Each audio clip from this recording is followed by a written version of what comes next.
BTC 6 शेड्यूलाव नन बर'फ्रा हा बायनो मोना। प्रमद बर' बिथांखौ जों खावलायगोन जे नोंथाङा दिनै गोबां बर' जाथिनि थाखाय खामानि मावनांगौ। नोंथांखौनो रायजो राजाया सायख'बाय, नोंथांखौनो सीएम बानायबाय, नोंथांनावनो गासिबो एडमिनिस्ट्रेशननि पावारा दं। नैबे भिडिअखौ नोंथांमोननि गेजेराव आबुङै होनायजों लोगोसे सावरायनो थांगासिनो दङ नैबे जाथायनि सायावहाय दा दसे उनावहाय। दा नोंथांमोननि गेजेरावहाय मोनसे खौरां फोसावग्रोनो गोसो जायो, जाय मैयानि समाव गोबां गिदिर गिदिर खौरांफोरावबो गोसारनायखौ नुनो मोननाय जादों जे डिब्रुगड़ टु चंडीगढ़ एक्सप्रेसआ हरखाबै जाब्रबथाय जानायनि गेजेरावहाय 4 सुबुंफोरा जिउ खहा जानो गोनां जादों होननानै। दा बिनि सायावहाय बारे बार थांनाय माखासे सान सिगाङावहायसो जाय बै मासावहाय मोनसे जाब्रबथायाव गोबां जिउ खहा जानाय ट्रेन एक्सिडेन्ट बेफोरबायदि जाबाय थानायनि सायाव गोबां गिदिर गोलावफोरानो ससियेल मिडियाफोरनि गेजेरजों सावरायसोलायनाय बा ट्रेन बिफानखौ बुंनायखौ नुनो मोननाय जादों। मानि थाखाय नैबेबायदि बारे बार जाबाय थानो मोनदों बेबायदि जाथाया, बेनि सोमोन्दै गोबांथार माखासे सोंखारिदोंबो। दानिया फै गुबुन मोनसे जाय नोंथांमोननि गेजेरावहाय इन्ट्र' भिडिअ होदोंमोन जे बिटिसिआव जाय जोंनि 6 शेड्यूलावहाय नन ट्राइबेलफोरा ट्राइबेलफोरनि हाफोरखौ बायनो मोना। नैबेबायदि जोंनि गेजेरावहाय जाय बिटिसि 6 शेड्यूल्सआव रोखा लिरनाय बा मोनसे नियम दङ। दा नैबेबायदि थासारियावहाय जिहेथु दायो नन ट्राइबेलफोरा ट्राइबेलफोरनि हाखौ बायनानै जिथु गावसिनि मुङावहाय एलटमेन्ट खालामनानै लानाय नैबेबायदि बाथ्रा दायो फोसावनानै बा सावरायसोलायगासिनो दङ। जाउनावहाय दिनै बनसुनि आफादगिरि बनजित मनजिल बिथां सारमोनाबो बा गावसोरनि आफादनिफ्राय मोनसे बाथ्रा सावरायनाय बा प्रेस मिट खुंनायनि गेजेरजों फोरमायदों जे नैबेबायदि थासारियावहाय जिहेथु नन ट्राइबेलफोरा जोंनि 6 शेड्यूल एरियायाव ट्राइबेलफोरनि हाफोरखौ बायनानै माबोरै एलटमेन्ट खालामनानै लानो हाखो बा बिथांमोना माबोरै गावसोरनि मुङाव खालामनानै लाबाय थानो हाखो, बिदिब्ला इयुनाव जोंनि थासारिया मा जाहैगोन?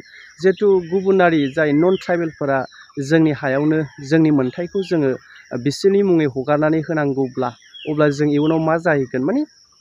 नैबे बाथ्राया गोबां साननो गोनां। जिहेथु जोंनि नांबोनाय जोंनि जाथिनि सोमावसारबोनाय बर' जाथिनि हानि थाखायसो नांबोनाय, नाथाय नैबे समाव जिहेथु नन ट्राइबेलफोरनि मुङाव खालामनाय लाजोबनाय बा फाननाय बेबायदि थासारिया सोलिबाय थायोबा दिनैसिमबो, अब्ला इयुनाव जोंनि बर' जाथिया मा जाहैगोन?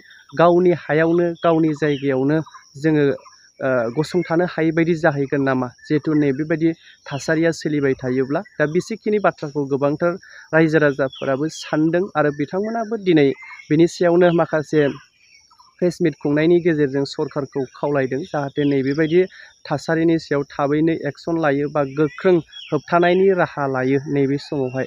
दा बेसेखिनि नोंथांमोननि गेजेरावहाय जाय बिथांमोना फोरमायनानै होनाय बेखौ सुंद'यैब्लाबो लाबोनानै होफैबाय।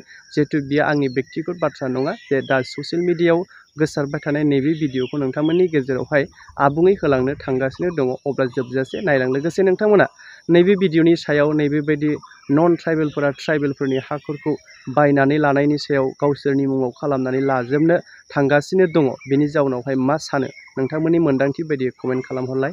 बे जोंनि बिटिसि एडमिनिस्ट्रेशननि सायावहाय गोबां माखासे हा-हुनि जेंना बेखौ जों नुनो मोनदों। बे जोङो माखासे फाइल नाम्बार बेखौ लानानै दिनै जोङो जिथु बिटिसि 6 शेड्यूलाव बे जोंहा नन बर'फ्रा हा बायनो मोना। दा बिनि सायावहाय जों माखासे एभिडेन्स, माखासे जाय जिनिसा जाथावना नङा, दिनै नन ट्राइबेलफ्रा ट्राइबेलफोरनि हा बायनाय एबा लेन्ड ट्रान्सफार बेखौहाय दिनै जों लाबोनो नागिरदों। दा खोथाया जाहैबाय नैबे जोंनि कालाइगाव ट्राइबेल बेलमेन्ट ब्लकआव जाय हा-हुनि बायनायनि अधिकारानो गैला 2003 नि उनावहाय। नाथाय बेखौहाय मा खालामबाय 2020 नि उनावहाय जेब्ला गोदान बिटिआर मोनखांनायनि उनाव मानगोनां प्रमद बर' बिथाङा गोदान सरकार दाबाय, अब्ला बेयावहाय मा नुबाय 2021 आव मोनसे लेन्ड मेला खालामदों। लेन्ड मेला खालामनायनि गेजेरजों मा खालामबाय दिनै नन ट्राइबेलफोर जाय बिथांमोना 2020 नि आगोल 2016 आवहाय जाय बिथांमोननि जे हा हु बायनाय आरो फानलाय बे ट्राइबेलफोरनिफ्राय हा बायनायनि जे लेन्ड ट्रान्सफारा नन ट्राइबेलफोरनिया दिनै बन्द जानानै दंमोन।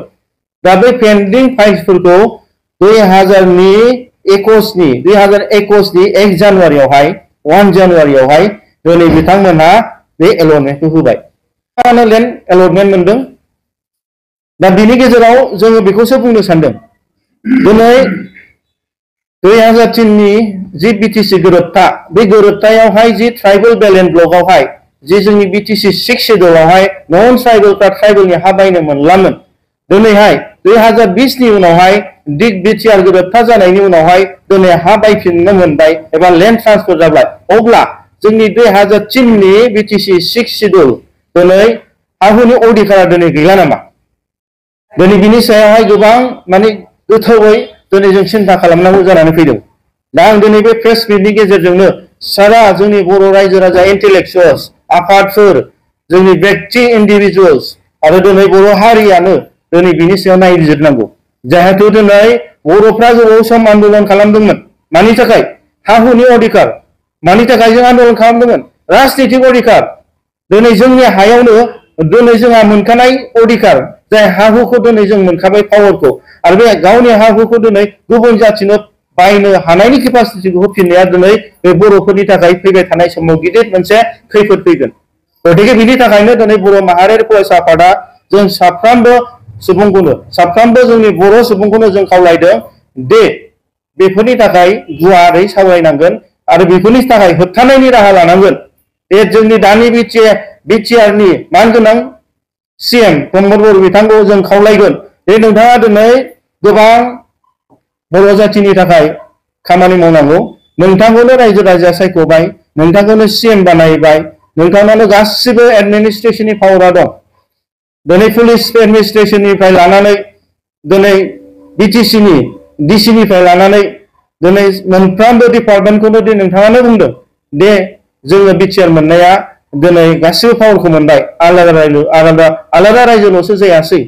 अब्ला दिनै बैफोरबादि जेंनाखौ निश्चय दिनै बर' हारिनि ग्रेटार इन्टारेस्टनि थाखाय नोंथाङा इमिडियेट स्टप खालामनांगौ आरो हा हु बायनाय गुबुन नन ट्राइबेलफ्रा दिनै मोनथाय मोना बेखौ नोंथाङा इमिडियेट होबथानांगौ।